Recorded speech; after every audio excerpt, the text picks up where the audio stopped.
দেখেছেন, পত্র পত্রিকায় মিডিয়ার মাধ্যমে আপনারা দেখেছেন, এই সরকারকে উৎখাতের একটা চেষ্টা হয়েছে সেনা ছাউনি থেকে।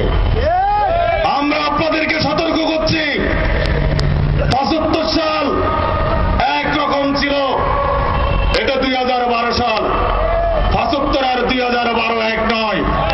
যারা ইন্ধন দিয়েছেন এই উদ্বোধনের পিছনে, আমরা সরকারের কাছে দাবি জানাবো, সন্দেহপ্রবণ কথা নয়, অমুক জড়িত থাকতে পারে এই কথা নয়, স্পেসিফিক তথ্য চাই। জাতি এই অভ্যুত্থানের পিছনে কারা জড়িত, এই ষড়যন্ত্রের সাথে যুগে যুগে কারা জড়িত ছিল, তাদের চেহারা জাতির সামনে উন্মোচন করতে চায়। ভাই আমার, আপনারা, আমাদের আন্দোলন শুরু হয়েছে, আন্দোলনের বাঁকে বাঁকে নানা ধরনের বিপদ আসবে, বিপর্যয় আসবে। ইনশাআল্লাহ আমাদের নেতা সৈয়দ বাহাদুর শাহ, আমাদের নেতা আল্লামা জুবাইর সামনে আছে।